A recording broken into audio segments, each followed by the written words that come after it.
This episode of Danger Talk is sponsored by DraftKings, America's top-rated daily fantasy app. Welcome back to Danger Talk, the Russell Wilson podcast. I'm Jeff Dye, his number 2. Number 3's number 2. And we are playoff bound, Russell Wilson. You excited? We're about to play the playoffs, baby. Let's go. We're excited. Super fired up. Get to play the Rams and be a good matchup. I'm pumped. Normally, me and you will go over the game. You as a future Hall of Fame athlete, and me as a guy that likes to drink and think he knows a lot about football. So normally we would just do it and we would talk about it and then we'd bring in our guest. But this week our guest was in the game with you. So I say we just bring him on in. Hey, we might as well bring him in. I think this guy's one of my favorite people in the world. A guy who has made so many plays for us over the years for the Seahawks, but also is just so dedicated to the game. You know, and the guy who's put in all the hard work, a guy who's small like myself, and a guy who knows how to make plays all the time. But he's had a special year. He's done so many amazing things over his career. Just all the catches, all the touchdowns he's made. But he just went over 1,000 yards. He just broke several records. He just went 100 catches to win the game. We're going to introduce my guy, Tyler Lockett. Tyler Lockett, you there? Yes. Yeah, what up? How's everybody doing? I'm feeling good. How you doing, brother? I also want to add that you're wildly underrated, in my opinion. Oh, well, I appreciate that. But, man, it feels good to be on a podcast. Episode 16, with number 16. What more can you ask for? Doesn't get any better than that. But listen, T-Lock, let's talk about something here, man. Talk about just how far you've come, how far we both come, man. There's everybody doubting us ever since the beginning that we couldn't do it. But you're the best.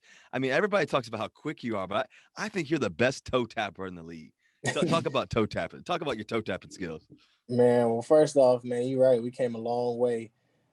Growing up, man, you don't really get that notoriety. People don't really want to give you the credit that we feel like we deserve, all because we're small or we just don't fit the category of what it is to be a quarterback, or what it is to be a receiver. So because we don't fit that category, they think we don't belong.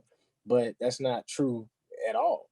I think for us, like, we have the work ethic. We have everything that it takes to be great.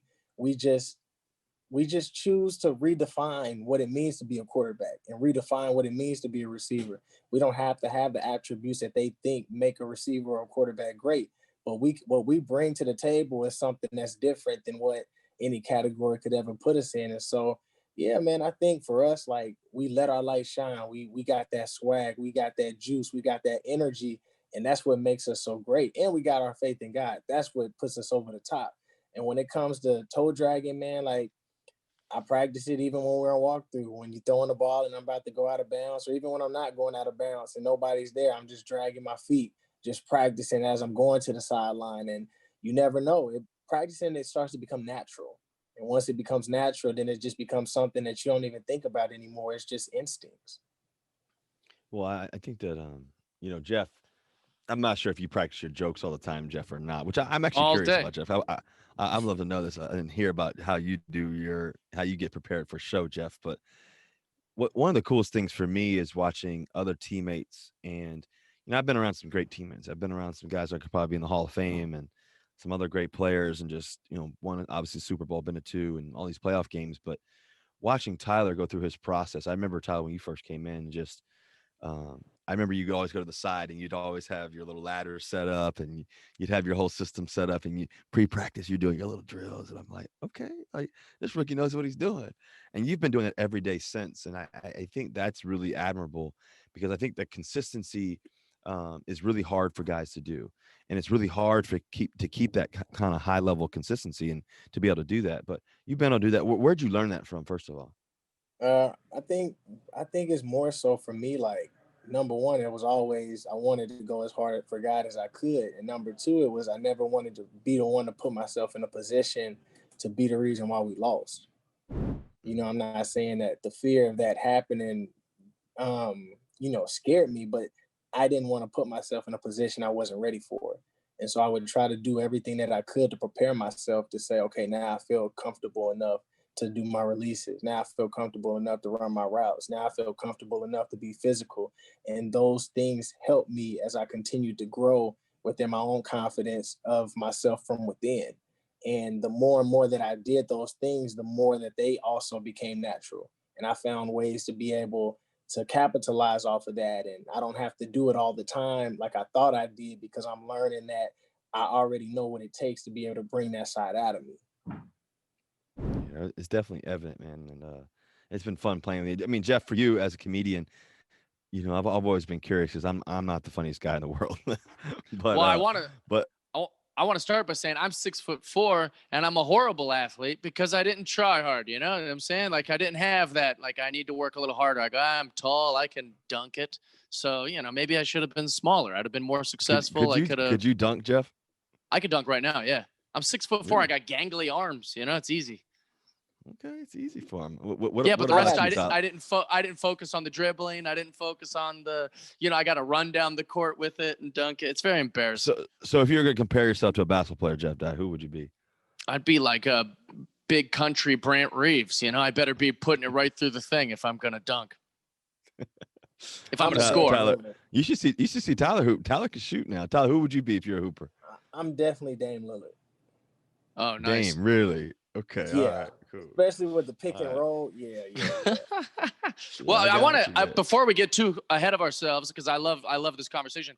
I do want to recap the game this week. You guys played the San Francisco 49ers. First half, huge D battle. You guys are offensive guys, I know that. And at halftime, you guys led only 6-3, so you only led by 3. Did this game feel harder to get something like started? Yeah, I think for us, we were kind of struggling. We were moving the ball well in the first quarter. The second quarter, we just didn't have they were stopping us on third down. But first quarter, we moved the ball well. We just didn't have opportunities. We didn't get the ball in the end zone.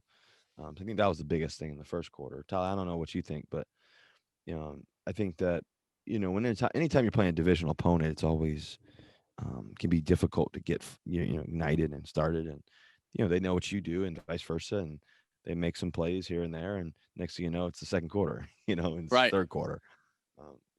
But the fourth quarter, we showed up in a big way. Yeah, I think it was the same thing. Honestly, I think we did a lot of great things early on, even though the points didn't show. I think we did a great job with just being able to move the sticks, being able to get 2nd and 3, 3rd and 1. Those are things that allow us to keep the drive going. We just didn't capitalize on being able to get those touchdowns that we usually do once we get into the red zone. But for us, I think it's all about us being able to be in a position to where it's not always going to be like that, right? So because the 49ers went up like they did in the third quarter, we had to be able to find a way in the fourth quarter. And sometimes the games are going to be ugly. Sometimes the drives are going to be ugly. But the biggest thing was we found a way and we capitalized when we actually needed to capitalize. I think it's always hard for fans like myself to understand stuff like that. I feel like you guys get asked the same questions about the same things, and we're always trying to get in the mind of kind of what you guys just explained. I mean, you guys were down 10 points early in the fourth. It was hard to get something kicking in the early part of the game, and then you just answer with 3 straight touchdowns. I mean, so like for us, and I know, again, it sounds mundane to you guys to answer the same questions, but we're trying to understand like how that happens. Nothing's kicking, and then all of a sudden just you guys look like they are nothing to you guys. So if I don't know how you explain that. Well, I think for us, we ended up getting the tempo going, and I think, T, you can answer that, but I think we got going. We that sense of urgency was key. Yeah. Yeah, I think I was about to say, I really don't know how to explain it, but when we did look at that drive, when we had our team meeting not too long ago, you can tell that drive was different. Instead of us getting the first down and going back and trying to get everything set up again, we kept them on their toes, and we didn't really hit them with that type of momentum. We were driving down, and I think we got them tired. We got them trying to figure out what to do. We got them in their base packages of how they wanted to play, and because we played so fast, that's when we actually got everything rolling. And once we put ourselves in a position on those last couple of drives, I think, we got the best team that knows how to do it. We practice it day in and day out, especially in walkthrough. They put us in all these crazy positions, figuring out when to call timeout, when to let the clock go. And not only did the players do it, but the coaches did a great job too, is just being able to prepare us for situations like that. Well, instead of taking a knee, you guys ran a play for David Moore that I wanted to ask you guys about. You got him his 35th catch. Is this a normal thing that teams do, or like, why was it important for you guys to do that for him? I don't think it's something that teams do normally. No, to be honest with you, I think the guys we kind of knew, Tyler and I, we were talking to David. We were all kind of talking in the locker room, and we kind of knew that early in the week, and we really wanted to get him a play. And I tagged a couple plays for him, in the game to get him the ball, but they kind of had covered it or did something different to mess up that play or whatever in terms of that look to get him the ball there. So at the end of the game, we were all in there, and this victory formation, and we were talking about, hey, we're gonna take a knee here, but then we were like, you know what? Hold on a second. And so then me and Austin, we had already talked on the sideline, and Tyler and I had talked on the sideline too, like the series before that, right, T? And we were talking about just how, we're gonna try to find a way to make this happen, and that was the best moment. I think that was cool, and I think that just, Dave has worked so hard, all year. He's been a great teammate. He's been so clutch for us, and when you think about, $100,000 means a lot. Yeah. It's real money. It takes care of his family and his daughter, and just so it was a cool moment just for all of us to be a part of, and I give credit to all the receivers for all the hard work they put into every day. Well, for people listening that might not know that, there's $100,000 incentive in the contract for 35 catches. Yeah, is that right? So that's a big deal. Yeah, that's a big deal. He could be down at that Mercedes dealership with T. Lockett right now. He actually is with me. Oh, he is. Oh, dude. There we go. I think he just left, but yeah, Oh. he's definitely. We've been around each other since this morning. That's amazing. Wait, so were you guys scoreboard watching during the game? I know, I've alluded to my gambling issue on this podcast before, but it felt like a parlay. Like, you need this team to win, and you need that team to lose, and you need this and this. Were you guys watching the scoreboard all of the other games? I did to the second quarter, and once I seen Green Bay was up and Saints was up, I said, none of this matters. The only thing that matters is what we do and what's in front of us. You can sit here, and I don't like banking on other teams to win or banking on other teams to lose. Seems like my whole life, everything I needed to happen, and for me to try to control, it didn't work out. So I was like, you know what? How about we just make the best out of what's in front of us? You don't complain, you don't get upset, you don't get nothing. Whatever's in front of you, that's your next mission, and that's your next battle, and that's what's supposed to be for you. Well, T, I think about the next mission, and you speak about that. Obviously we have a playoff game coming up this Saturday against the Rams, a team that we know really well, played against so many times. When you go into games, and obviously I'm your teammate, but just think it's good for our audience here for Danger Talk to know, when you go into games, certain matchups, playoff games, big moments, where does your mind take you? And then also, more importantly, what makes you feel like you're ready for the game? Can you walk us through that daily step of preparation, mindset, spirituality, whatever it is? Can you walk us through what all that means? Yeah, well, we always talk about every game being a Super Bowl game. And so in the regular season, I feel like every single game, that's what you got to focus on. You got to be able to learn how to make this a Super Bowl game, a Super Bowl matchup. So that way you don't treat other games just as important. I think as we enter the playoffs, the only thing that makes it different is there is no next game.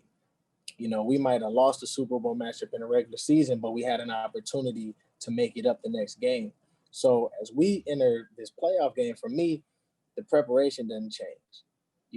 Do I add a little more stuff for myself? Yeah, I might add a little more stuff here and there, but mentally I'm telling myself, don't change anything. Just play the same game that you played, do what you do. Now, I remember what it was like 2 years ago when we lost to Dallas in the playoffs. And I remember I was like, I can't wait to get back to this place again. And then we played, and you remember I stood up in front of the team when we was at Green Bay, and I said a whole bunch of stuff, and it was like I was not ready to go home. And I really was not ready to go home. And when we lost, I was like, you know what? I can't wait to get back here again. It sucks because you got to wait a whole year just to get back to this place. But it's like when people know what it's like to be close, to have a piece of that cake but not be able to finish it, you got to be able to put in the work, whether it's in the off season, whether it's in training camp, whether it's at practice, whether it's in the games, just to get back to this point to say, I'm here and I'm not about to miss out on this opportunity again. And so I think for us, man, I'm excited, honestly. Like, I think the team that's going to win the whole thing is the team that learns how to be able to take one battle at one time. You got to be 1-0. That's all you can be, 1-0 this week. It's not about who wins next week and looking at all these other teams and matchups. It's literally about how can we be the best team on the field on Saturday. And as long as we do that, we got a chance. So Tyler, so as you talk about the feelings, because I remember the speech you gave before the Green Bay game, and just the emotion and the passion that you brought to us all as teammates and players and coaching staff and everything else. But what is the difference between Dallas this year, Dallas and Green Bay from last year, and then what do you think the difference is going to be for this year for us? Because I think it's interesting, and we have a bunch of Seahawks fans and stuff like that, and people who just love watching you play. But what is that separator? What is that great separator and equalizer? Do you think that can take us over the top to get to the finish line and go win it all? if I had to try to think of something on the top of my head, I would say for us, I think the one thing that we don't want to be our biggest enemy is pressing. I think we are amazing when we don't press, when we don't try to force stuff, when we don't get too anxious, when we don't get too worked up or too worried, when we just go out there and we relax and we just say, look, let's just play and don't think. If we play without thinking, I think we could do amazing things. And I think we've shown it each and every week. And so for us, as we enter into the playoffs and even as we prepare for preparation for practice, I really think it's don't think. If you're going to think, do the thinking when we're in meetings. If you're going to think, do the thinking while we're sitting and listening to the coaches and we're looking at the plays that we're going to call during the meetings. But once we hit that field, you should have already did your thinking. And now it's just time to go play. Well, this is actually an interesting topic because we've had some amazing athletes on here, obviously, from Shaq to CP3 to King Griffey Jr. to Dwayne Wade to Candace Parker to Sue Bird and everybody else. And every great athlete that we've had has talked about this concept of, in a way, in their own way, of being out there and being free, playing with no restraints, just being out there, being in the zone and everything else. And I've noticed, like last night, when we got to play, San Francisco, and how in the zone you were. You were so locked in. Every play was just coming to you, and you just the game so well. And just every play, boom, there's that one, and then take this one. Here's another one. Next thing you know, get 12 catches and 100 receptions on the season, and breaking NFL records, and doing all the crazy things you're doing, and breaking Seahawks records, just special things. And so, getting in that zone and tapping into that is an amazing thing. And so, when you talk about taking, for us to not think, and for us, our teammates and everybody going through this, and even just other athletes and young kids and other college athletes and pro athletes who are in the midst of trying to be successful, whatever it may be. What is that element? What do you think makes people think too much? Is it worry? Is it fear? What do you think that is? Honestly, I think it comes with the controlling. Sometimes we try to narrate our own story.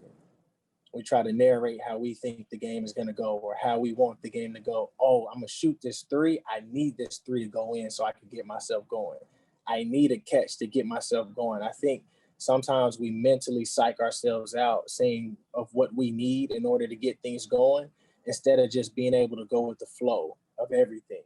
I think once we start to go with the flow of everything starts to be smooth, meaning first play of the game, ball wasn't supposed to go to me. I'm just running to be able to create everybody to come over there by me. But the fact that everybody flooded you out to where you had to go to my side, that changed everything. And then literally you came, you threw it to me, and I was like, okay, so now I'm in the flow of the game. I'm understanding how the game looks, how the game's gonna be. Okay, I get my second catch. Okay, now I'm kind of learning how to move as everything in the game moves. And I think that's the hardest part that takes us out of elements of our game, is because when we start to become the narrator instead of the puppet, the person that's playing and being used, then it's hard for us to be able to figure out how we belong. But once we get out of our own heads and we let go of the narrating, then you start to see that everything happens smoothly and how it's supposed to. Can't force it. Well, Jeff Dye, when you got a receiver that can narrate the story for you and for the team, that's why we can be an NFC West champ. So actually, that's what I want to ask. I want to ask Tyler, do you ever get jealous when he throws to other receivers? You know, don't you go, oh, hey, what's going on here? Come on, I'm the guy. I mean, I think we all have that pride and ego that we battle with on the inside. But, I think that, for the most part, man, it's just about being able to balance it out, but also to be able to say, like, man, I'm bigger than my emotions. Like, I'm bigger than my pride. Like, when I came in, you start learning all these politics and you start thinking everything is political and is it this and is it that? And you battle with that. But I think ultimately, like for me, what I'm learning is, man, when you practice humbleness, like humbleness and pride don't like each other. And so you have to be able to pick one or the other. And if you pick humbleness, you don't have to worry about ego. And so as I've started trying to work on being humble, I'm trying to practice things, especially that the Bible talks about, that is hard for the human side of me to understand. Like, there's times where you want to be the man. There's times where you want the recognition. There's times when you want to be talked about and have the notoriety, but also with that comes other elements. And for me, it's like I'm learning how to be okay with playing the background. I'm learning how to be okay with learning what my role is and being able to function at the best of my ability, knowing that each week my roles are going to change. I'm learning how to be able to serve more and how to celebrate others more. And ultimately, I'm learning that there's enough opportunities and success to go around, and no success will ultimately mess up your success. Like, just because somebody else succeeds doesn't mean that failure is going to come for you. There's enough to go around for each and every person, but you can't narrate how you want everything to go. You have to be able to flow with how things are going to go. Tyler, you're a great man. You're an incredible guy. That was so thoughtful and like Wilson. I was just being silly, going, "Hey, he's a team player," and that was the most articulate and faith-based answer I've ever heard. Anyways, I was just joking around, but that's a great answer. No, well, I think what's great about Tyler is that, as you talked about his idea of humility. I mean, he's one of the most humble people you'll ever meet, but he also works for it, and there's no reason why. There's no wonder why the ball comes to you so much, Tyler, because you work for it, and you're the best toe tapper in the game. But I think that you got a guy like DK Metcalf that's got 83 receptions, I think, on the year. He's got 1,303 yards and 10 touchdowns. He obviously, DK broke the single season receiving yards record for the Seattle Seahawks with 1303, and then you got Tyler with 100 receptions. And Tyler, I think you had 1,054 yards and 10 touchdowns as well. So, I mean, both of my guys are getting 10 touchdowns, just balling. And so it's really, you have these two co-stars. One's big, one's little. And, but they both show up in such an amazing way. And the cool part is, man, but they both wear the same sized shirt. I don't think I've ever seen DK wear a full shirt. Yeah, he usually doesn't wear one. Am I right, Tyler? Yeah, but both of those guys, man, just have been so special. I'm shouting you out, Tyler. I'm shouting DK out because, in my opinion, they're two of the best receivers in the league, and they show it up every week. They do their jobs. They're accountable. They're detailed. They're on it. They practice the right way. They're humble. They're great teammates. They're great friends and people I love. And just ultimately, they're gonna be clutch. They're gonna be clutch, and they cause a problem for every DB out there, and that's cool. Just to it's cool just to have two great guys like that, and guys who've worked so hard for it, and there's no mistaking, why. And so, Russ, so I think that's key. Speaking of the numbers this season, one record not a lot of people talk about is the Seahawks were one of the few teams to not have a single positive COVID test. I mean, what does that say about the discipline of taking your tests and being reliable and adhering to what you're supposed to be doing? I think that's an interesting thing about the Seahawks. I'll go into our Seahawks building. I think Sam Ramsden, shout out to Sam, has done a great job of setting up everything, planning everything out, asking the right questions, making sure the whole building is safe as possible. All the people that at work, in the little RV tent or whatever you call it, to be able to test us every day. They're so responsible. They do a great job. Like the players, we go back to the players. I mean, the reality is, listen, Jeff. I mean, it's hard not to have people around you, in the long season, and to not have somebody fly in to see you or this or that, or Sure. and you got to do things the right way. And I think we set up the process the right way and helped everybody. And guys have been super, super accountable to each other. And I knew that I knew that when this whole COVID thing was going down, and it was a process that was really scary. I think Hmm. for all of us. Sierra was pregnant, for example, and we're about to have a newborn baby here in life. We got kids, you know, um, and all this stuff's going on. And the reality is that I had exercise. I have exercise induced asthma, so a lot of guys have asthma and stuff like that. So it's kind of like one of those things. Like, what do we do? How do we do this? And we just want to do it the safest way possible. And it's one of these things you don't have to rush into it. But I heard Tyler what was really doesn't cool. rush to his COVID tests. Actually, that's what I heard. I heard he doesn't. There's a lot of He rumors barely going makes on. he he barely makes it every time. Fun fact: But I almost yeah, missed the Arizona game the first time we played them. If David didn't call me and if Sanjay didn't get in touch with David, because I made it at like 8:59 and the latest was at 9 o'clock. yeah, he Oh, barely made it. But so I think that for all of us to be hold each other accountable and keep each other, understand that there's a mission, and really, the problem with COVID is this, is so many problems, but for us as players is that if a guy gets it right, it's not just that guy's family that's affected, it's also the other close contacts, and that yeah. guy's family is connected, and everybody's financial situation is different. um and all the necessities of I got to play in this game because it gives me a chance to put it on film and get a job opportunity to extend my contract or do this or do that, and take care of my daughter or take care of my son or whatever those things are that cross guys' minds, and the reality is that we we can't afford to not be right. We can't afford to be sloppy with it and not to take care of each other. And then on top of it, we have health issues, and we got to take care of our family members and our loved ones, and everybody else and their teammates. And Coach is old. Coach Carroll's old now. He doesn't look like it, but he's old. He's I know almost he's the 70. So oldest. I think he's probably the most nervous person in the dang building. He over there, every day, he's super nervous. And me and him have these beepers, just to keep away and and everything else. But because our tendency is to get close and just talk, and so we keep everybody else away, and also but to keep me and him away from each other, all that stuff. So it's kind of interesting process, but I think we've done a really good job. And like I said, he had to shout out Sam Ransom because he's done a great job, and our strength staff, our training staff, our equipment staff. I think about we normally have way more equipment people in the room, and just the fact that we have, Tyler, think about how many guys we have, helping us constantly in the equipment room, and those numbers have been dwindled. And EK and Chad and Ken and all those guys and Darren, they've done a great job to really rally the troops. And That's it's been a actually, journey for speaking of sure. equipment, you two don't work out together much in the off season, but on the field, you guys have this amazing kind of like chemistry. There's like this kind of electric Russ to Tyler kind of like presence. And I mean, how do you explain that? I mean, what do you think that is?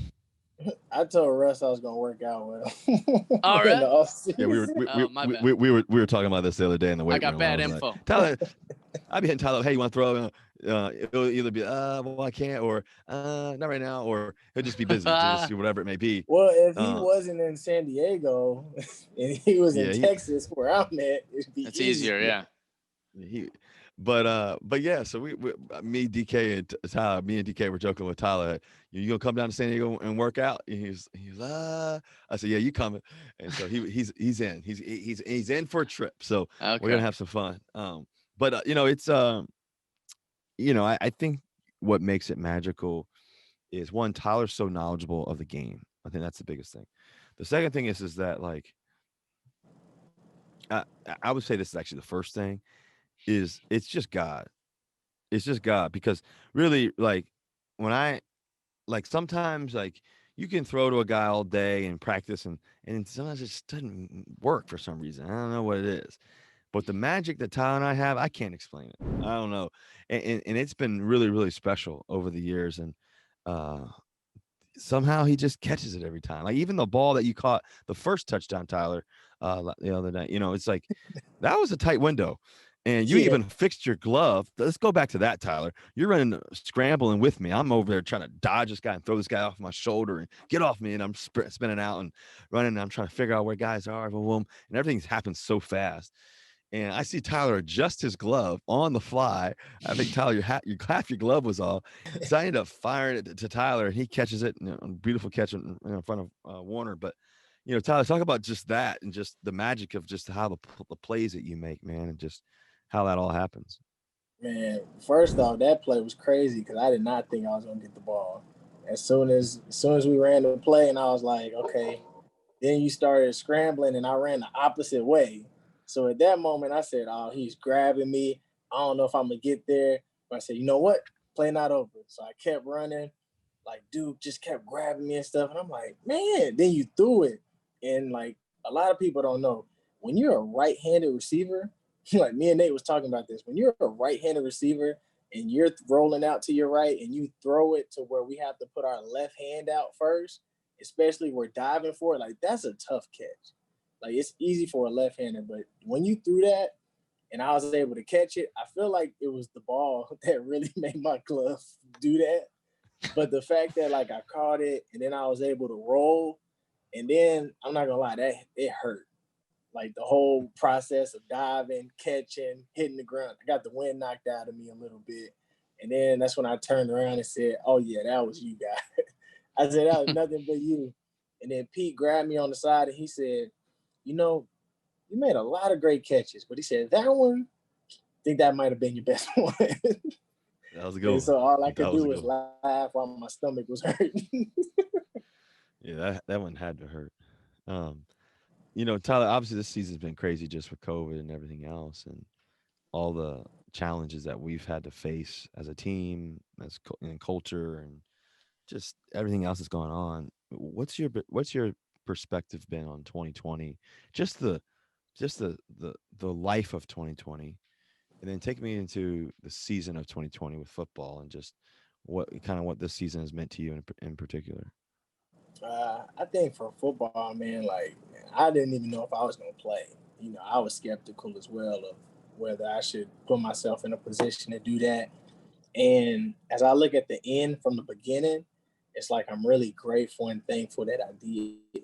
And what I mean by that is because this last game, if it was a way to end the season, the regular season, it was like I felt like God narrated that game, that last game. And for me, it was just like not only for me, but it was like the fact that all these records happened for everybody that last game. The fact that the game ended the way that it ended, I think for me, it was just like, wow, who can narrate this story better than God? And when we came into the season, like you said, there was a lot of skepticism. I was like, ugh, I don't want to be around people. I'm being up here by myself. What am I going to do? But through the process of just going through it, I think it really brought to my attention, and it brings to my attention right now, like when God was like, if you go through the waters, I'll be with you. If you go through the fire, I'll be with you. And no matter how good or how bad things happen, no matter how bad life was, no matter what came our way, like no matter whatever, like honestly, it was a rough year for me. I was probably the worst year ever for me. And the fact that I was able to play through everything, I was able to still try to glorify God and everything. I wasn't perfect. I was messed up a couple of days and a couple of weeks, but to still see that he shows favor to who he wants to show favor to, that he's no respecter of person. The biggest thing I left out with 2020 is no matter how bad it gets, God can do exceedingly abundantly above all we may ask or think. And it showed me that. And for that, I no longer want to have limitations in my life. I no longer want to be the narrator. I just want to be able to enjoy the platform that he's been giving me and to be able to glorify him and let my light shine. Well, you definitely done a good job of that, man. It's just you let your light shine in so many different ways. I even think about how you let your light shine. And I'm not sure if all of our listeners know this, Jeff Dye, but and Jeff Dye, I'm not even sure if you know this fully, but you actually Jeff's a huge Seahawks fan. He probably knows this, but I mean, just all the things that you do, even in writing and your spoken word and all that too. You know, you obviously you've written a book. If you guys are listening, make sure you go Follow his pick up Twitter. his It's book. on there. Make sure you guys go pick up his book, Reflection. Um, but when I think about that book, Tyler, I want you to kind of talk about it a little bit and just how you kind of came up with it. But some of the things that you've done, and you know, you've been writing this book for a little while, but it's out and everybody can get it and everything else. But I think what's so amazing is some of the quotes that you have. I have two quotes that I kind of want to read, but you talk about this idea of not wasting time. You say something around this extent of like, don't waste your time fighting the obstacles that were never meant to be fought. You know, can you talk about that quote, and I'm gonna go to another one because I think that one's so powerful in reflection. Can you talk about that a little bit? Yeah, I think something that I could honestly capitalize on when it comes to talking about that is a lot of times we spend our time being able to fight battles that were never meant for us. And, I say that because I've learned even in my life that there's battles that other people face that I might be in their own wars, but God protects me from the things that I don't need to know or the things that I don't need to be a part of. And He puts me in places to change the scenery, to change hearts, to do all those types of things, to be used by Him as He does it. And when you start realizing the battles that have nothing to do with you, you start trying to fight a war that was never meant for you to fight. And so for me, I started telling myself, like, hey, man, stop trying to fight stuff that wasn't meant for you to fight. Understand what's in your control and understand what's meant for you when it comes to those decision makings. But don't put yourself in a position to stress yourself out, to be anxious about things that was never meant for you to fight. And as I say, again, narrate. Yeah. Well, I think that's so powerful because we had Matthew McConaughey on here, for example, and he had his new book, Green Lights book, and it was really cool to listen to him talk about turning these red lights and yellow lights into green lights. And he Yeah. had this really cool vision of something very simplistic that we can all picture. That's we're changing this obstacle, this red light in our life, this yellow light, and flipping it into a green light. And he basically talked about this flow of green lights and how once you hit a green light, you just keep hitting green lights. And that was Mm-hmm. really a powerful thing in Danger Talk.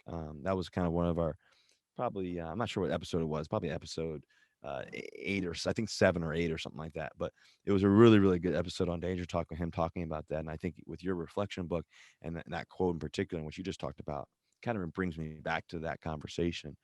You also have another quote that was really powerful, in my opinion. That you said something about what we say to ourselves. You talk about talking to ourselves and self talk and all that, but what we say to ourselves separates the achievers from the dreamers.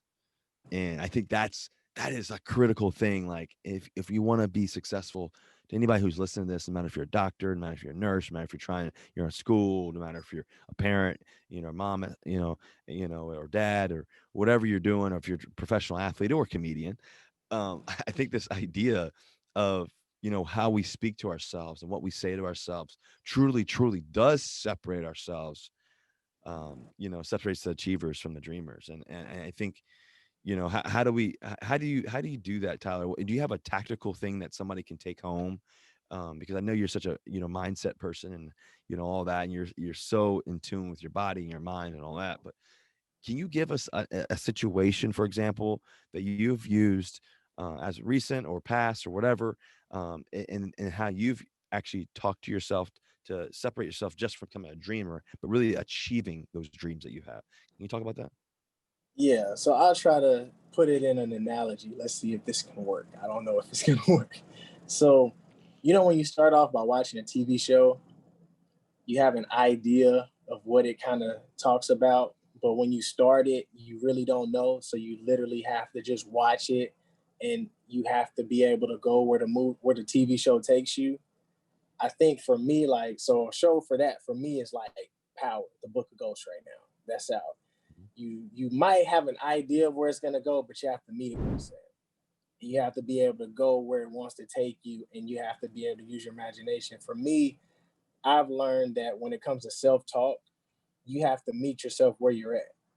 You don't want to, we always talk about fake it till you make it, and that's cool. But at some point, I don't want to fake it anymore until I make it. I want to be honest with myself until I make it. And so, regardless of where I'm at, whether I'm feeling down, whether I'm feeling insecure, whether I'm feeling depressed, anxious, stressed, happy, joyful, whatever feeling that I'm feeling, I learn how to let myself feel those things and then encourage myself to be able to get out of it or to be able to go through it just as much as I'm talking to another teammate or just like I'm giving help to somebody else. If I'm trying to be able to give advice, I'm giving myself advice as if I was giving it to somebody else, learning how to slowly process everything and to progress. So for me, it's about progressing. It's not about telling myself, all right, this is where we're trying to go. So let's just get to this point as fast as we can. It's like, okay, if this is where we're trying to go, let's try to see the end from the beginning and let's take a step, each step of the way, and let's progress. So that's my motto for this year. Honestly, it's like progression, not perfection. And they say that at Transformation Church, and that's something that I'm really starting to talk to myself about is let's not worry about perfection. Let's just progress. And eventually we'll get exactly where we need to be. Russ, I think that's so powerful. Just go ahead, Jeff. Well, I was going to say one thing. Tyler, I don't know if you listen to the podcast, but every week we've had someone wildly successful, including yourself. We don't interview any losers. We're not bringing anybody on that nobody's heard of. Everybody we've had is successful. And one pattern that we've had every single week is attitude. Everyone has a great attitude about whether they went through something tough or whether it's about hard work or whatever opportunity or whatever thing they had to go through. Every single person has had a fantastic attitude about whatever their life is, whether it's positive or negative. Hand it to them. Yeah. Another thing that I can say I've learned, I told Russell there's been books that I've been reading like about forgiveness and stuff like that. And it was even something else that I just learned. I seen it on Instagram. I look at my search bar and it talked about a photographer. When a photographer takes these pictures, the pictures might not be what the photographer wants it because what he's taking a picture of isn't giving him what he wants. But what he does is he changes the lens and he changes the view of what it is to make it what he wants it to be. And actually the Instagram thing said there may be situations in your life that you can't change, but you can change the way that you see it. And so for me, I think learning to change your perspective in the way that you view things is one of the most powerful things. And you can only do that within the mindset that you have and that you allow yourself to have. Yeah, it's so strong because for me, that's where like neutral thinking always happens for me, because I know circumstances are going to change. I know in the midst of a game, this is going to change, or that may change, or this may have happened, good or bad. And what I found out in life, for me, and I found this out really my first couple of years in the NFL, was that how did I want to respond to chaos? Good chaos or bad chaos? Doesn't matter. Chaos is chaos. And when you're on top of the world, there's chaos. When you're at the bottom of the valley, there's chaos. And so it's all about how you receive it and how you actually use it to continue and fuel you and not distract you and to keep you on track. And so for me, that's where neutral thinking came in. Neutral thinking came in because I was on top of the world. It felt like when we won a Super Bowl, just came off of holding the Lombardi Trophy. Next thing you know, I'm go to the second Super Bowl. Life changes for me personally, relationally, all that stuff. So now, all this stuff's going on. There's all these great things, but all this stuff's going on, and then you get paid for the first time, and then the next thing you know, you go to the second Super Bowl, it doesn't work out the way you want to, and then there's the opposite side of chaos. It's the negative chaos and the bad chaos, and so how can you use it? Because I could have gone into the dumps in that moment and be like, yeah, oh, it's so frustrating, I'm missing that, and your mind naturally takes you there for a bit. And so how am I gonna not let that happen? How are you gonna get out of it? How are you gonna be the best version of myself? How are you gonna be the best version of you? And you have the choice. You have the choice to use the midst of chaos, to use the struggle, to use everything you're going through, to use the good and the bad that you've experienced and use it for your good. And to me, that's where the neutral thinking came in, because I knew who I wanted to be. I knew what kind of career I was going to have. I knew where I could go. I knew the capabilities that I had. And I knew the mindset that I had. I knew that at the end of the day, if I can keep my mind clear, if I can stay neutral and not be like the waves of the sea, bouncing around one way and bouncing away the other, and up and down, up and down, up and down, not be emotional, but be, but be really, really zoned in and just be grateful. To be grateful for where I am. I'm grateful for the tough times. My favorite scripture is James 1:2, because it says, "Consider pure joy when you go through trials and tribulations, because the testing your faith that builds perseverance." And so for me, man, I consider those trials and tribulations, I consider it pure joy, pure joy. And so what that did was it it kept me here, and it kept me neutral to know that, oh, okay, that's going to happen over there. That's going to be really good. Ah, shoot, that's going to happen. That's going to be tough to go through. And whenever I go through anything, how do I overcome it? And what's really interesting, even when I go to Seattle Children's Hospital and you see a young kid who's got cancer, there's a choice still. And what's amazing to see is the kids that overcome more times than not, they've they've and overcoming doesn't mean that the cancer completely goes away and you live another 50 years or whatever. Overcoming cancer for that young child is really what's been amazing to watch and see and experience, is really overcoming cancer is really, did I continue to fight, and am I going to believe, and I'm going to bring my energy every day. And it's amazing, the kids that do that, and the adults even too, and the parents and the loved ones and everything else, is that the reality of cancer is that once you get diagnosed with cancer, like the day before, whether if you knew you had cancer or not, you may have had cancer the day before, but you didn't know. But now today you get diagnosed with it. Well, what are you going to do about it? And so the mindset is so critical to be able to overcome that, and so critical to be able to live for the next day, the next moment, the next minute, the next 30 seconds. And so it's been so amazing watching, young kids that I've be around, and how they're so neutral in the mindset, to be able to watch um, other teammates and loved ones and people go through this whole 2020 with COVID, and people that I really care about, go through some tough, tough times. And the balance of saying, okay, we're going to get through this. And how are we going to get through this? Here's the truth. This is what we're dealing with. Yes, you may have cancer, but I'm going to get through it because of this. And here are the three things that are going to help me get through it. Help me get through today just a little bit better. Hey, I've been struggling with this. Hey, you know what? That was yesterday. How am I going to get through it today? And so I think that's been a fascinating thing. And I think even for my personal career and my personal life, but also my professional career, that's been the thing that's really allowed me to stay in the midst of everything and stay fiery and stay hungry. And then ultimately, that neutral part of it really comes from that scripture, which really is from God. So for me, it goes back to my faith. It goes back to this understanding that, God, you're with me. And so that's been a really cool journey. And Tyler, I've really admired that about you. You've been a great friend. You've been a great teammate.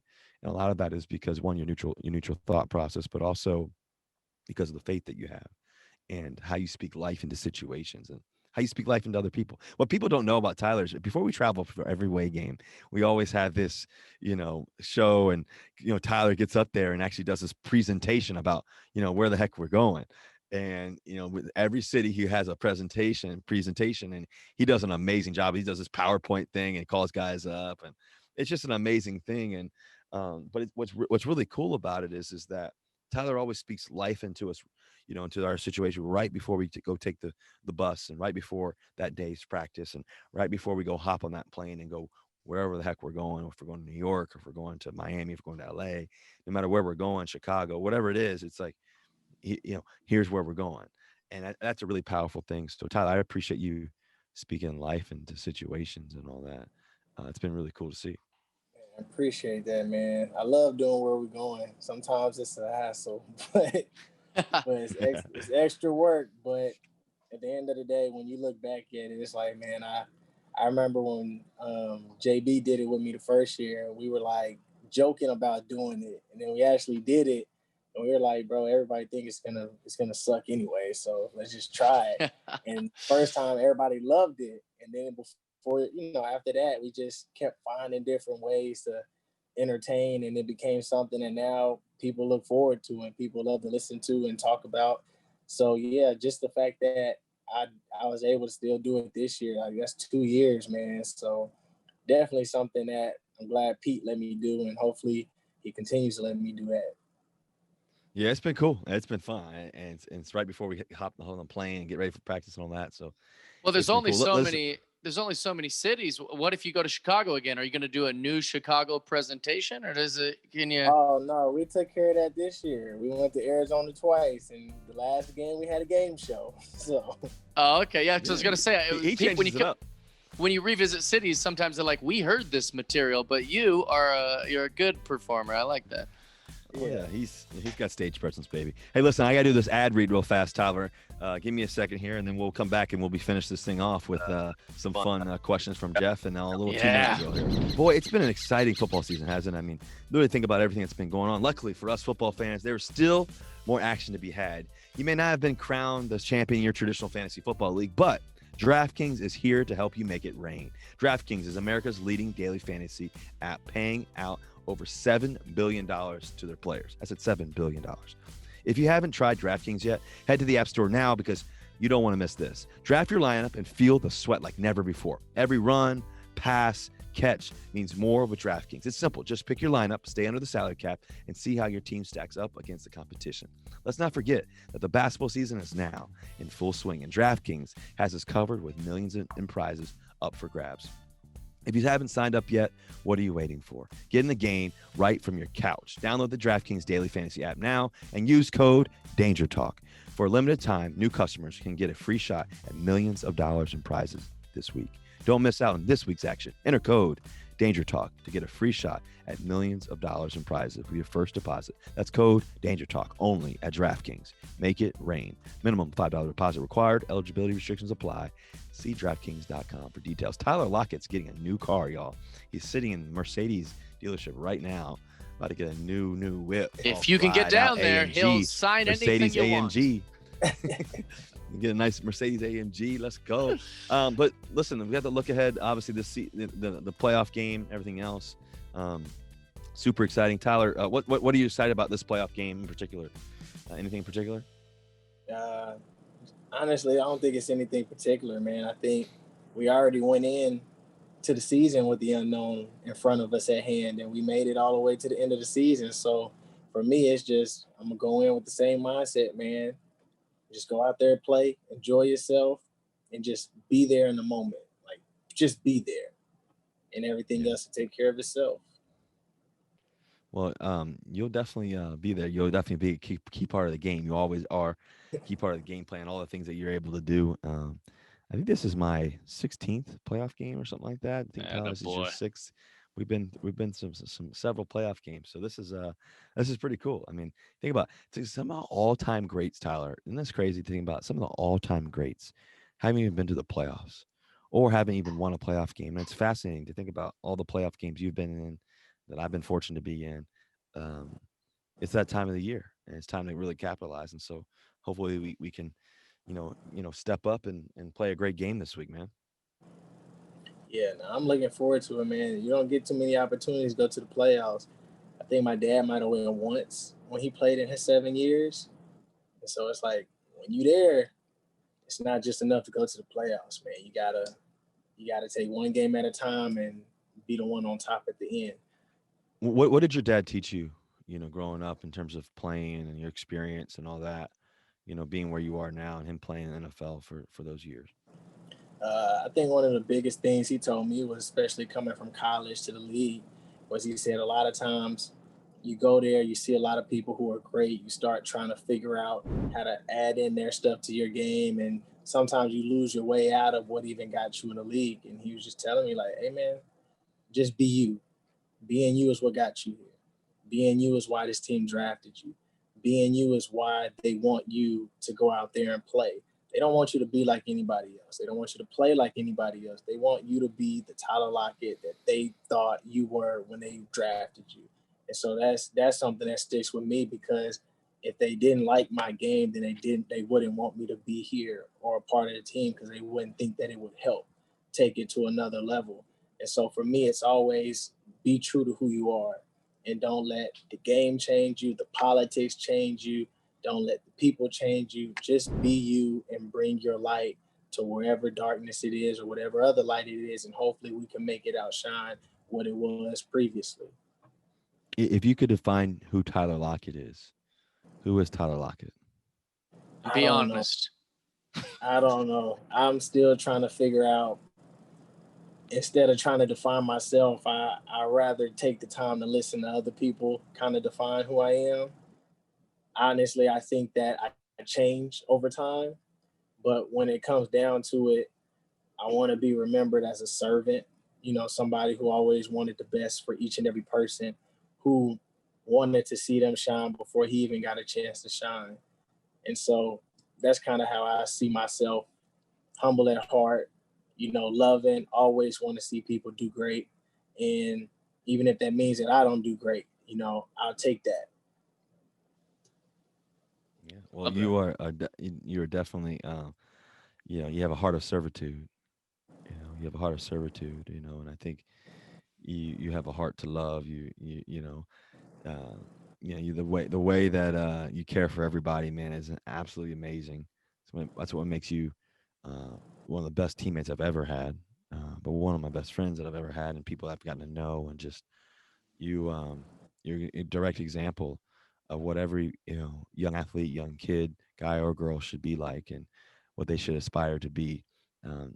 I think that how you go about every day, your focus, your diligence, your care for others, your love, but ultimately, like you said, your servitude for others is really admirable. And so I really admire that. And, it's been cool. It's been cool playing with you, obviously throwing a bunch of touchdowns to you. We got more touchdowns to get to, by the way. We got a whole bunch more. We can get a lot more too. We just getting started, baby. But I think that's been the cool part to watch, just your success, man, and your hard work. So Jeff Dye, you ready for this 2-minute drill real fast? With Tyler I'm ready. I want to know if you guys are ready for the 2-minute drill. Oh yeah. All right. Break you know it how down it works, for him, Tyler? Here's how it works. Listening. I'm gonna ask you guys as many rapid fire questions in 2 minutes. It's always gonna go to you first, and then Russ will ask the same or a variant of the question. And just be as quick as you can. Just try to, just like the 2-minute drill, you just gotta be quick. You don't gotta tell us why you're answering it. You don't gotta make it long. Just as quick as you can. You just give us that answer. Sound good? All right. So you go, then I go, then Russ go, then I go. No, exactly. It'll just be That's me and exactly. Yeah, I'm not going to answer, but I'll be asking all the questions. But it'll always go to you first, then Russ, then I'll ask another question. Okay. Got it? There we go. All right, producers. 2 minutes on the clock. Tyler Lockett is about to enter the 2-minute drill. All right, 2 minutes on the clock. Favorite NFL uniforms, and you can't pick the Seahawks. Oh man. Cowboys. Okay. I would probably say the Cowboys uniforms or the Raiders. Okay. Best basketball player that is on the Seahawks. I can't say myself. Sure you can. Bobby. He still didn't pick himself. All right. Man. Yeah, Bobby's pretty good. Bobby's probably the baller. Okay. He can shoot. He's physical, all that stuff. He can handle it. He's pretty good. Jay, you're pretty good too. Oklahoma City Thunder or the Seattle Supersonics? You're going to get me cut. OKC. OKC. Oh, no. All right. Oh, gosh. He's one of those guys. You know my answer. Good answer. Favorite music genre? Gospel and R&B. Oh, nice. I'm a gospel and R&B. Who's your favorite artist, though, T-Lock? 60 seconds. I'll say Lecrae. I'm gonna go with Marvin Sapp. Okay. Please note that he did not. Please note that he did not say Sierra. All right. Favorite streaming service? Netflix, she's HBO, more than Hulu. Just an artist to me, Jeff. Any streaming service. What's your favorite streaming service? Netflix. Okay. I'm a Netflixer. Russ, what color should DK dye his hair for this week's playoff game? 30 seconds. Gold. Ooh. I'm gonna concur with that goal. Okay. Favorite game that you played this season, Tyler? Call of Duty. Oh no, no. Favorite Seahawks game. 15 seconds, quick. Minnesota.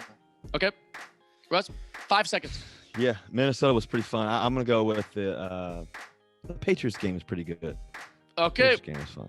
That was the 2-minute drill. A little overtime question, just as you guys are both deep men of God, so I think that you guys will have a good answer for this that the listeners would like. Give us one of your New Year's resolutions as we enter a year that's hopefully better than 2020. My New Year's resolution was, like I said, do not limit God. He can do exceedingly abundantly above all we may ask or think. And therefore, I will no longer be writing my own story. I will let God narrate my story as I walk through it. Wow. Surrender. Yeah, I think for me, my New Year's resolution is just serve. You know, just focus on serving others, and whatever capacity that may be. I think that's so important in the midst of everything that's going on. What we've gone through in 2020, losing people, COVID, racial tensions, all the things that have gone on politically and everything else. I think it's our opportunity and our ability and our responsibility to serve. And so I'm glad I get to serve with this guy every day, and Tyler Lockett, serve our teammates and just love people. It's a joy to be able to do it with you every day, Tyler. We got other great teammates, guys like, when we talked about DK earlier, who's a great teammate, a guy who has, breaking records too as well. And just having such great friends and people that you can count on, like Tyler, like DK, like others as well along the team.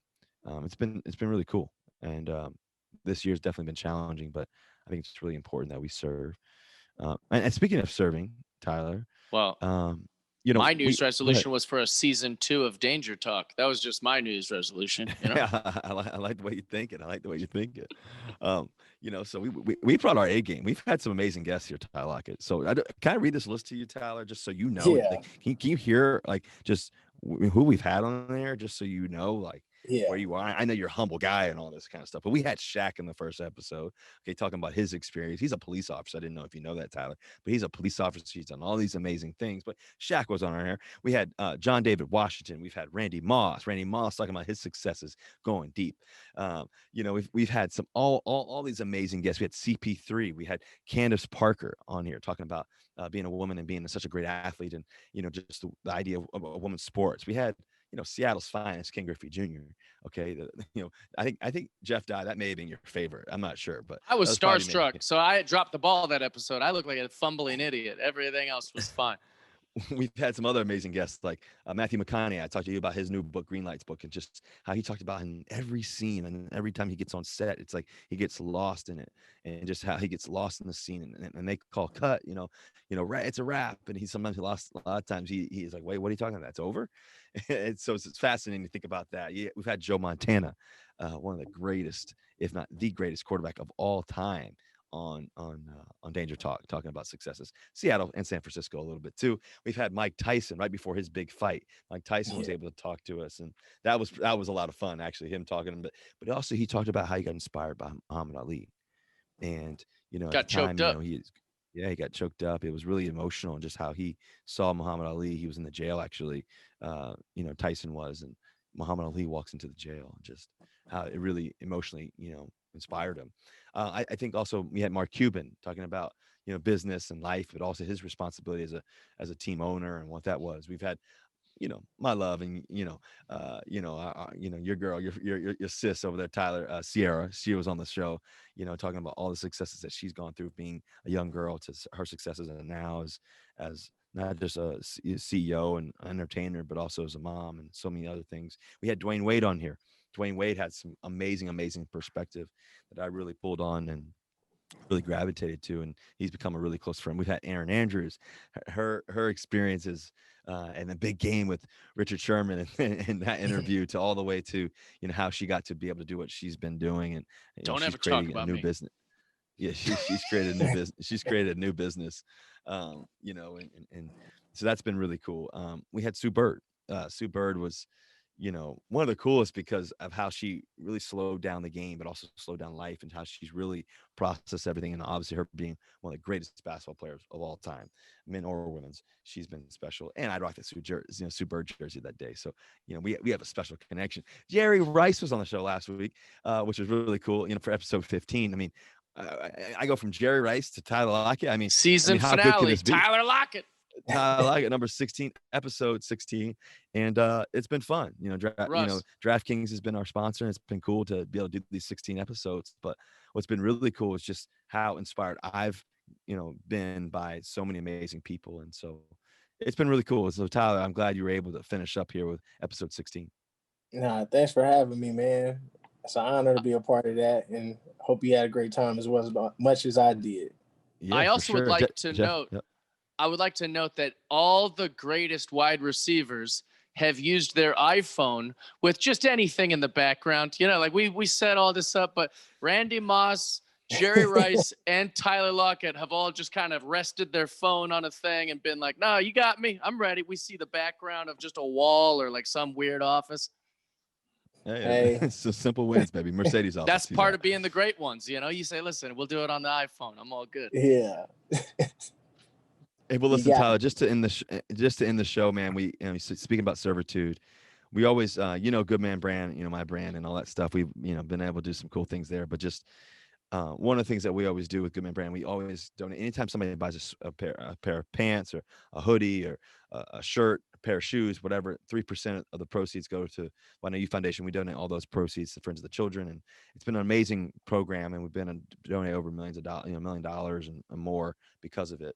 But what's really cool is, Tyler, is we do this Everyday Heroes segment of the show, and this Everyday Hero campaign for Good Man Brand. And what I wanted to ask you, we always ask every guest this, is that if you had one hero, somebody that either inspired you, or it could be somebody that out there that you just recently have met, or whatever it may be, somebody you heard about that's doing something really spectacular, that's inspiring others. But I'm not sure if you have that. Who is that everyday hero that you would speak of that we could actually send some Good Man Brand to and hook them up and lace them up in some cool Good Man Brand, and just say thank you for inspiring and being a good man or being a good woman. It could be a guy or a girl, but just thank you for being a hero.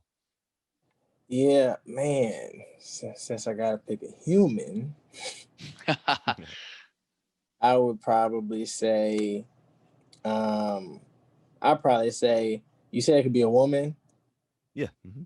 I'd probably say my mom. Yeah. Mama. Yeah. Mama, we gotta get her something. Man, I'll say her just because, like, she's so strong. Like, she's an incredible woman.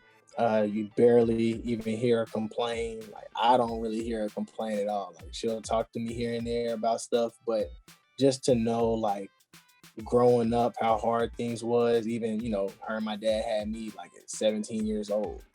And so it's just like to be able to see them, be able to grow up as well, and to be able to see how amazing human beings that they've become. Like, I'm honored to call both of them my parents.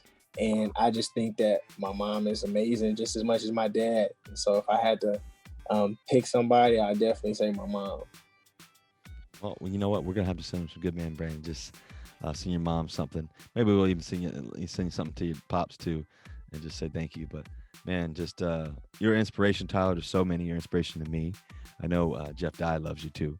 Big fan. And we felt like episode 16 of Danger Talk needed to end with Tyler Lockett. Not the real number 16. Tyler, I wore 16 in college. I was the first 16. Well, really, Joe Montana was, but then I picked it up, and now you're rocking it and you're rolling it. So we're gonna let you in Danger Talk here, season 1, with number 16, Tyler Lockett. Tyler, thank you, man. Just thank you for all you do. Thanks for joining us.